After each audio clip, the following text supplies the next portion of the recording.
Bonjour à tous, c'est le Killer qui vous parle pour un nouvel épisode de Tour d'Horizon, notre série de vidéos dans laquelle je donne mon avis sur des modèles Lego que je n'aurai peut-être pas l'occasion de faire justement en vraie vidéo, donc en live construction et en présentation, parce qu'en effet, il y a beaucoup de modèles Lego qui sortent par an, ça coûte un peu cher, et des fois, je préfère me concentrer uniquement sur certains thèmes, mais toutefois, j'ai quand même un avis sur les autres thèmes que j'aime bien voir, découvrir et apprécier, et donc autant faire ça avec vous.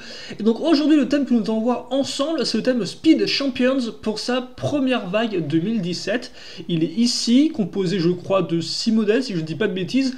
Et écoutez, nous allons voir ça ensemble tout de suite. Et effectivement, il faut savoir que le thème Speed Champions, donc, ce sont tout simplement de vrais véhicules, de vraies voitures au format Lego. Donc je me suis dit, quitte à faire, autant déjà se mettre en plein écran et aussi quitte à faire autant avoir aussi des photos des vrais modèles afin de pouvoir les comparer, voir si les designers de Lego ont fait un bon boulot dans leur reproduction à l'échelle Lego. Voilà, donc c'est le petit plus pour cette vidéo Tour d'Horizon. Et donc nous commençons avec la référence 15877, la Mercedes AMG GT3 à 14,99. Et pour tout vous avouer, effectivement, j'ai un peu vu auparavant les différents modèles et honnêtement, c'est une des voitures qui me plaît le plus. J'aime beaucoup la forme ainsi que le schéma de couleur. Le gris foncé plus jaune rend vraiment très bien. Alors bien évidemment, c'est l'autocollant, hein, faut faire avec ça, mais toutefois, effectivement, ce petit schéma tricolore noir, gris foncé et jaune rend vraiment super bien, je trouve.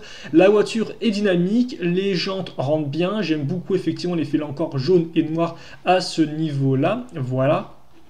Et j'ai pas grand chose de plus à en dire, si ce n'est qu'effectivement, c'est un beau modèle. Le pilote, ma foi, est somme toute assez classique. Par contre, vous pourrez noter que vous aurez la possibilité de changer l'avant du véhicule, donc cette partie-là ou cette partie-là, ce que je n'ai pas remarqué au début, effectivement, ce que Shadow, un ami à moi, m'a fait remarquer. Donc c'est quand même aussi pas trop mal pour la jouabilité. Après, c'est vrai que ça reste quand même 15 euros. Ça reste quand même une somme, je trouve, pour un seul véhicule un peu fort. Alors après, je ne l'ai pas dans les mains, je ne sais pas si la voiture est grande ou pas, mais en tout cas, c'est vrai que là encore, 14,99, je sais pas pourquoi, mais ça me semble un peu élevé. Mais après, c'est peut-être que moi, hein. Là encore, des fois, c'est vrai que j'ai tendance un peu à préférer le prix des 7 à 5 euros moins cher que son prix de base. Mais bon. Donc ouais, non, vraiment un bon petit véhicule, des bonnes formes. Alors par contre, on peut se demander pourquoi ils ont tout de même laissé des pièces avec tenon à ce niveau-là, alors que tout le reste est vraiment super lisse. Je comprends pas trop, ça me dérange pas plus que ça après, mais c'est vrai que ça peut sembler un peu étrange. Et donc si on compare par rapport au modèle officiel, je pense qu'on peut dire que Lego a fait un bon boulot parce qu'en effet, aussi bien l'avant, notez bien que la grosse partie qui part ici, ou le capot, on a effectivement le trou, enfin entre guillemets, oui, l'espèce de partie un peu plus profonde à ce niveau-là, et à l'avant, on a effectivement une espèce de grosse pièce noire qui représente cette partie-là. Idem, le pot d'échappement qui est ici, vous l'avez à ce niveau-là, donc c'est vraiment bien repris. Et là, on voit que la partie rentre vers l'intérieur, et sur le modèle officiel, on se rend compte que c'est pareil, ça rentre vers l'intérieur. Donc honnêtement, hormis l'aileron peut-être, parce que comme pas effectivement ce modèle de base, l'aileron est vraiment presque au même niveau que cette partie-là en termes de hauteur.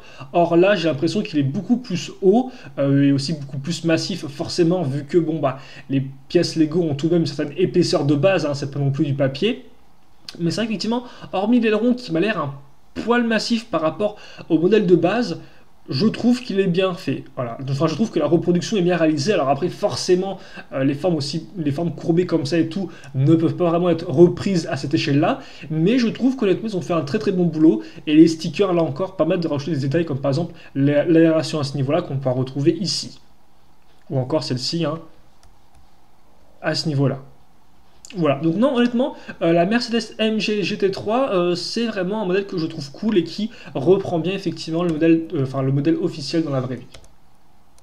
On passe à un autre modèle à 14,99, c'est le 7578, le Bugatti, enfin la Bugatti Chiron, je pense que c'est Chiron, je pense que ça fonctionne comme ça. Et ouais, donc une forme totalement différente, beaucoup plus arrondie comme vous pouvez le voir. Surtout forcément, ce qui va marquer, c'est cette partie-là avec l'espèce de portière qui va vers l'intérieur. Alors, par contre, vous notez qu'on a une sorte de léger espace vide entre la pièce et le cockpit, ce qui fait un peu bizarre, voilà. Après, j'ai pas grand-chose de plus à en dire, c'est peut-être pas spécialement mon modèle mon type de forme de voiture de sport préférée. Après, par contre, j'aime beaucoup effectivement le côté bicolore qu'ils ont réussi à rendre, hein, avec le noir qui va vers le bleu. Honnêtement, lui, je trouve qu'il rend vraiment bien. On a vraiment l'impression d'avoir deux parties de véhicule presque séparées l'une de l'autre, et forcément qui s'enclenchent aussi un peu grâce à la forme comme ça. Donc honnêtement, ça rend plutôt bien. Le pilote est aussi plutôt cool. J'aime bien le schéma de couleur un peu bleuté de la voiture qu'on retrouve au niveau de son uniforme. Pour le bonus, les petits plots, il n'y a rien à dire vraiment dessus de plus, quoi. C'est pas, ça reste bon, assez classique. Assez classique. Et vous verrez qu'ils ont aussi une pièce de pointe là, une pièce d'épine entre guillemets de pique pour faire cette partie-là, donc ce qui rend plutôt bien. Et justement, à quoi ressemble le modèle en vrai? Alors, je vais pas réussi à trouver de photo un peu plus de haut, hélas. Et forcément, c'est vrai que là, la comparaison l'a fait un peu moins. Autant la GT3 rendait bien, je trouve, autant la 581 par rapport à ce rendu 3D, le modèle Lego a un peu de mal. Parce que forcément, cette partie-là est très jolie et assez compliquée à faire à cette échelle. Toutefois, on se rend bien compte que dans la vraie vie, c'est quand même beaucoup plus élargi en arrière, comme on peut le voir, et c'est beaucoup plus fin et élégant. Forcément, ça, on a un peu de mal à le retrouver avec la version Lego. Et idem, tout le nez du véhicule aussi, je trouve, ne rend pas aussi bien qu'en vrai. En vrai, là encore, vous avez vraiment une forme assez basse qui part un peu sur les côtés. Or là, c'est beaucoup plus massif, j'ai l'impression, à l'avant. Et c'est vrai que c'est en particulier. Donc c'est vrai que là, par contre, la représentation modèle officiel et modèle Lego passe peut-être un peu moins bien que la GT3, je trouve. Alors après, bien sûr, vous pouvez vous aussi me donner votre avis là-dessus, hein, ce que vous en pensez, bien évidemment. Mais c'est vrai que, ouais, j'ai un peu de mal entre la représentation du modèle, pour tout vous avouer. Alors après, je dis pas que c'est facile, hein, là encore, c'est pas facile du tout, et je pense qu'ils ont fait le meilleur job qu'ils pouvaient faire là-dessus, mais ouais, ça reste quand même un peu compliqué, je trouve. Après, c'est vrai que moi, là encore, personnellement, c'est pas vraiment mon type de voiture de supercar préféré, donc voilà, on va passer dessus assez rapidement, je pense. Vous avez pu, de toute façon, vous pouvez faire votre propre avis vous-même au niveau des différents éléments. Par contre, les jantes sont assez similaires, comme vous pouvez le voir. Mais ouais, effectivement, c'est vrai que ça a beau être très beau, ça, on reste quand même assez, hélas, éloigné de la réalité. On passe à un autre 71499, je pensais qu'on avait que deux, mais il y en a trois au final. Le 75-879, la Scuderia Ferrari SF16H, donc une Formule 1, histoire de changer un peu. Et là, par contre, c'est vrai qu'on peut le dire, la partie en plus est quand même relativement plus intéressante que ce qu'on a pu avoir auparavant.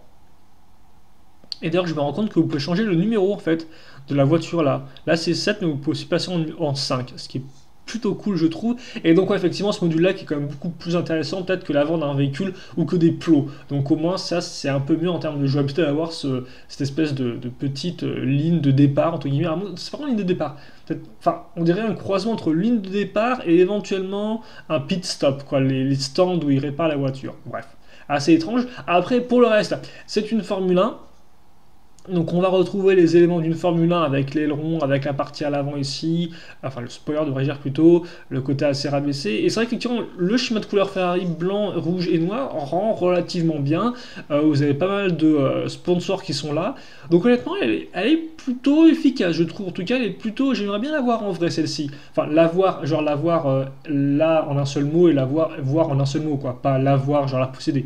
Mais effectivement voir un peu comment elle rend en vrai, ça pourrait être une bonne petite chose parce que honnêtement, elle est plutôt fonctionnelle. Et là, comme par, vous avez aussi un changement de casque pour changer de pilote, c'est quand vous changez de numéro. Donc honnêtement, il est plutôt bien pensé comme set. Et donc la version officielle ressemble à ceci. Et comme vous pouvez le voir, je pense qu'ils ont plus ou moins fait un bon job. Alors déjà en termes de sponsors, c'est assez propre avec tous les stickers. Voilà.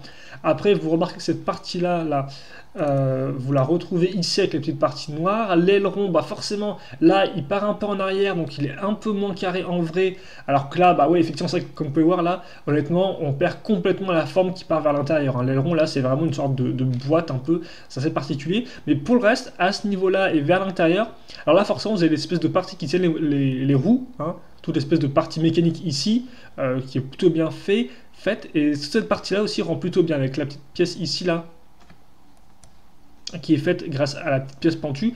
Je trouve que c'est plus ou moins bien réalisé. Voilà, c'est quand même assez proche du modèle de base. Alors, oui, même la partie arrière, comme on peut voir ici, remonte un peu d'un cran, tout comme sur la version officielle qui remonte aussi un peu d'un cran. Donc après, forcément, il y a des formes beaucoup plus arrondies qu'on ne retrouve pas spécialement avec le véhicule. Par exemple, toute la partie nez, on est d'accord, là, c'est plus une sorte un peu incurvée, vraiment pentue, alors que là, on est beaucoup plus dans quelque chose de très plusieurs courbes à la suite, quoi. Donc c'est un peu différent, forcément. Mais toutefois, c'est un boulot qui est plutôt bien fait, je trouve, voilà.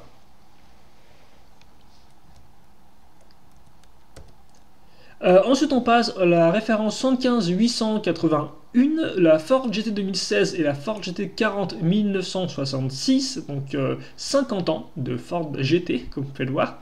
34,99 €, et honnêtement, c'est un bon modèle. Alors bon, le podium passe encore parce qu'on s'en fiche un peu en toute honnêteté, tout comme le trophée. Les deux pilotes sont plutôt cool, en plus, les uniformes, là encore, visiblement, sont d'époque. Donc vous avez le côté plus simple de l'uniforme de 66 et le côté plus moderne de l'uniforme de 2016, et forcément vous avez deux Ford GT. Alors moi, je vais pas vous le cacher, je préfère la vieille Ford GT 1966 que j'aime juste bien. J'aime bien les formes un peu arrondies comme ça, un peu plus brutes. C'est vrai qu'effectivement la nouvelle Ford GT, et voilà, il y a beaucoup plus de formes, quoi. Il y a des courbes qui partent vers l'intérieur, il y a des petits ailerons à ce niveau-là, ça part ici, il y a plusieurs courbes à l'avant comme ceci, il y a aussi un schéma de couleur beaucoup plus complexe entre guillemets, avec du rouge, bleu et blanc qui se mélange, qui repart dans différentes directions, alors qu'effectivement le véhicule le 66 est beaucoup plus simple en termes de forme, comme on peut voir effectivement, contrairement à celle-ci qui reprend encore un peu les tenons comme les autres véhicules qu'on a pu voir avant. La Ford GT 66, elle, par contre, elle est vraiment très très lisse, hein. À part le tenon ici et là, elle est vraiment super lisse à l'avant, et ce côté très très propre rend vraiment bien, je trouve. En tout cas, c'est vrai que moi je préfère un peu plus la forme de la vieille Ford GT, et là encore les jantes dorées avec juste la partie noire rend vraiment très bien selon moi. Voilà. Après, elle rend aussi assez bien, hein, c'est vrai, elle reste quand même assez dynamique et tout, mais c'est vrai qu'entre les deux, mon cœur balance peut-être plus vers la Ford GT40 de 1966. Voilà. Et par contre, effectivement, si on cherche à comparer, voici donc la Ford GT 2016 version Le Mans, comme vous pouvez le voir, et on se rend compte qu'ils ont fait un bon boulot, hein. Là encore, niveau sticker et imprimé, le chiffre 66 qui est ici, vous le retrouvez à ce niveau-là. Vous avez le Powered by EcoBoost avec le logo Ford. Edge sur les côtés est présent ici. Et surtout en termes de forme, et eh bien voilà, la Ford GT, elle part, c'est vrai, elle part ici, enfin les parties latérales partent vers l'intérieur, cette espèce d'espace entre la partie ici et la partie là, voilà. Par contre, il est vrai que par rapport à la version Lego, alors bon, là c'est peut-être aussi de l'objectif de l'appareil photo qui déforme un peu la forme peut-être, mais on a vraiment l'impression que le nez est beaucoup plus en avant et beaucoup plus large, alors que la version Lego, on a moins ce côté large, je trouve, et le côté avant ressort peut-être un peu moins. Alors que pourtant, oui, pourtant, le capot là, comme pas, il part vraiment en avant par rapport à la vitre ici, hein. Mais, je sais pas, en tout cas, ça va peut-être effectivement là encore de la photo, mais je trouve que l'avant là ressort beaucoup plus. La vitre aussi, peut-être aussi, c'est peut-être de la vitre aussi. Je sais pas. En tout cas, c'est assez étrange. Mais par contre, là encore, comme on peut voir, ils ont ce côté-là quand même qui est super compliqué à faire en Lego. Je trouve qu'ils s'en sont bien sortis avec des stickers autocollants pour l'espèce d'aération à ce niveau-là, la partie qui rentre vers l'intérieur. Et ça, honnêtement, c'est quand même bien réalisé parce que c'est vrai qu'il y a des formes dans les voitures d'aujourd'hui qui sont quand même pas simples à reproduire avec des pièces entre guillemets qui des fois sont un peu, qui ne sont pas aussi complexes. Donc je pense qu'ils ont quand même fait un bon boulot, même si c'est pas entièrement parfait, quoi. Mais ouais, je sais pas, l'avant du véhicule est très particulier. C'est peut-être aussi la partie blanche, comme vous pouvez le voir, parce que la partie blanche là, elle est vraiment imposante, hein, elle arrive presque à ce niveau-là. Or là, comme vous pouvez le voir, la partie blanche c'est juste des petites une fois une. Donc on retrouve bien le côté qui part un peu en profondeur. Toutefois, c'est pas aussi imposant que ça, je trouve. En tout cas, j'ai un peu de mal. Ouais, je sais pas pourquoi l'avant me fait un peu bizarre. Quant à la Ford 1966, voilà à quoi elle ressemble de base. Et je pense que Lego va faire un bon boulot, même si comme on peut le voir, on a des parties courbées à l'arrière et à l'avant, là, comme ça, qu'on ne retrouve pas spécialement sur le modèle de base. Effectivement, là, on reste vraiment dans du très très plat et du très très carré. Alors, je veux dire, la forme, au final, là, ça se ferme, c'est comme ça, c'est tout droit, là. Alors qu'effectivement, là, voilà, forcément, ça part un peu sur les côtés. Vous avez la courbe comme ça, la courbe vers le haut, et ça c'est des éléments qu'on ne retrouve pas avec le modèle final. Par contre, là encore, vous remarquerez que là encore c'est une Ford qui a participé au Le Mans de l'époque, qui d'ailleurs a gagné, Et ils ont bien reproduit là encore les. D'ailleurs, comme vous pouvez remarquer de base, la forme, la creuse avec la barre qui fait le lien entre les deux, le petit pont entre guillemets, ça se retrouve à ce niveau-là et à ce niveau-là en fait. Ah non, c'est la ligne ça. Ah, c'est effectivement, ça c'est beaucoup plus massif là encore sur le modèle de base, j'ai l'impression. Alors qu'en Lego, c'est vraiment la petite pièce comme ça. Même, c'est quand même plutôt bien pensé avec au niveau de la profondeur. Les parties courbées sur les côtés, par contre, ouais, sont plutôt correctes. Et ouais, ils font quand même les ronds qui ressortent à ce niveau-là, quoi, effectivement. C'est vrai que. Aïe, aïe, aïe, aïe, c'est parce que je voulais faire ça. Cette partie-là à ce niveau, ouais, effectivement, d'accord. Mais après, ça reste quand même un bon set, je trouve. 34,99 c'est plutôt cool. Alors après, là encore, c'est vrai qu'effectivement, on a deux voitures. De base, une voiture à l'unité, ça coûte 15 euros. Pourquoi le modèle ne coûte pas 30 euros? Donc à moins qu'il utilise plus de pièces, je ne sais pas, mais en tout cas voilà. Mais un bon petit modèle en tout cas que ce double Ford, et j'aime bien le concept aussi, le fait d'avoir deux versions d'une même voiture, mais avec 50 ans d'écart pour voir un peu la différence quand même, c'est plutôt cool de les mettre l'un à côté de l'autre. On passe à complètement autre chose avec la référence 75 882, la Ferrari FXXK ou alors FXXK, un Development Center, ou en français le centre de développement de la Ferrari FXXK, voilà, 54,99 euros. Et c'est un modèle qui est plutôt cool. Alors je sais pas si c'est pas la première fois qu'ils font justement un centre de développement où justement ils testent les performances du véhicule, mais c'est plutôt original je trouve pour être signalé. Alors là encore pas mal de figurines, dont deux filles et deux types, un pilote, un mécanicien, je pense une ingénieuse, un ingénieur féminin plutôt devrais-je dire, parce que donc ingénieuse ça n'existe absolument pas comme terme, voilà. Et quelqu'un peut-être qui s'occupe du développement du projet.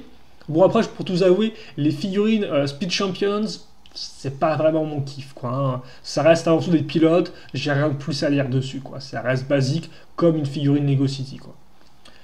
Et donc ouais, effectivement le fameux centre de développement en lui-même est plutôt compétent. Alors je pense que ça c'est un truc euh, pour découper, enfin bref, travailler le métaux. Il y a quoi qu'il y a dedans? Ah, il y a un roller en fait. Alors est-ce que c'est une version miniature du véhicule? Je ne sais pas, donc avec une imprimante 3D, en tout cas ça rend plutôt bien. Vous avez le moteur ici, quelques petits schémas. Et d'ailleurs ça c'est peut-être plus effectivement une espèce de petit socle qui est ici. C'est peut-être pour mettre la petite voiture dessus, je me rends compte.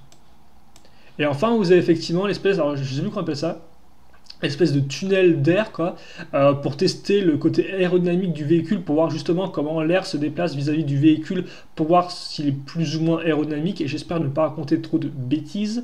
On peut remarquer qu'il y a une sorte de mécanisme avec une roue dentée à l'arrière qui sûrement fait tourner la grosse hélice. Après on peut se demander, et je pense effectivement que grâce à l'élastique ici, c'est relié à ce niveau-là pour que les roues tournent. Donc effectivement, vous devez pouvoir bloquer les roues à l'arrière et celles à l'avant les faire tourner. En tout cas, j'aime beaucoup effectivement ces petites constructions, je les trouve plutôt intéressantes.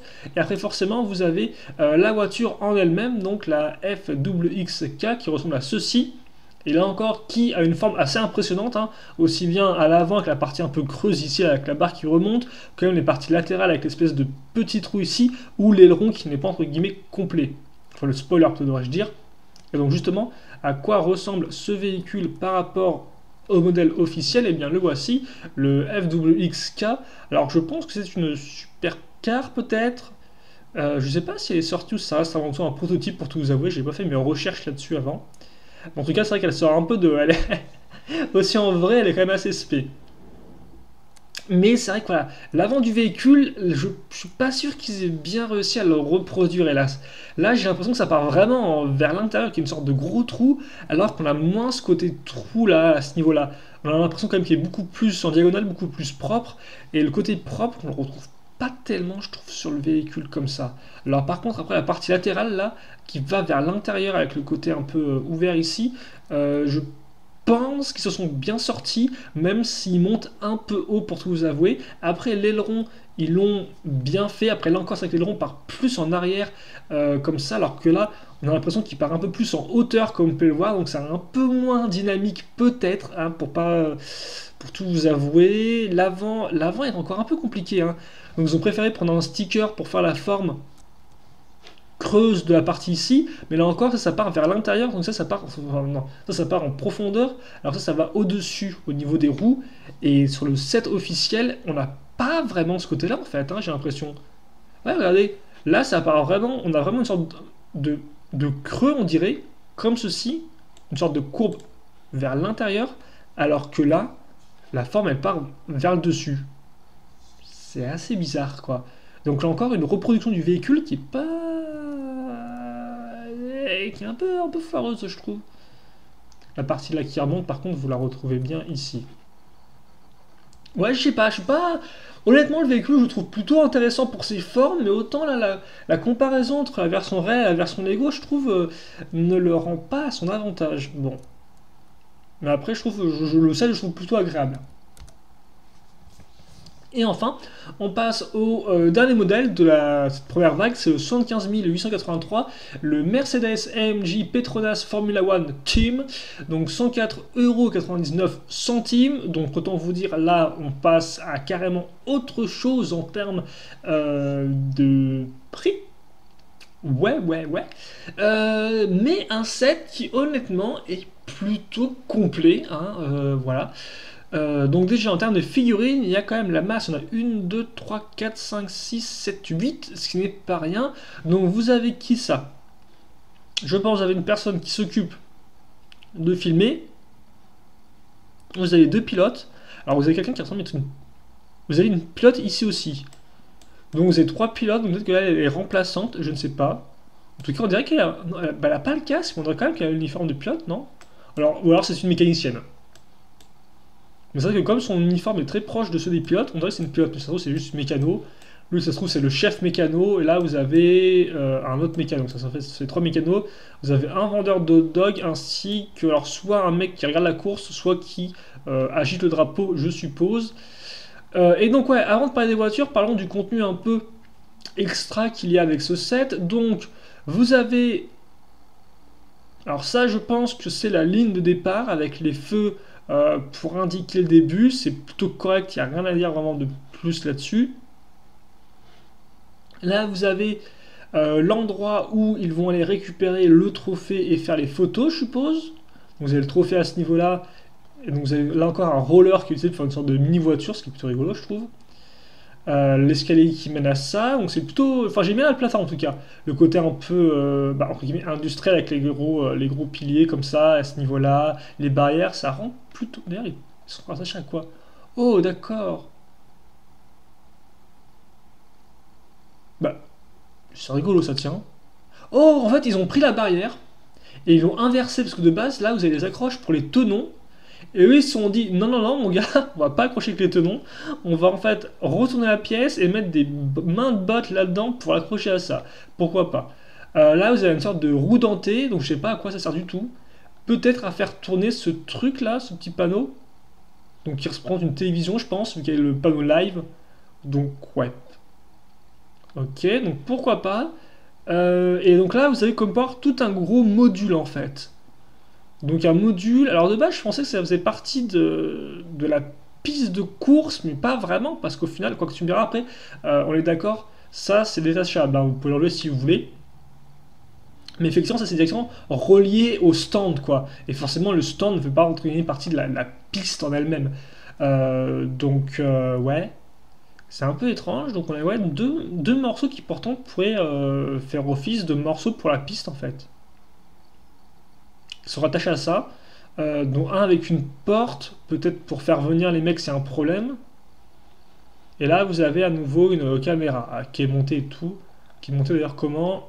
Ouais, des éléments techniques, ma foi, assez simples.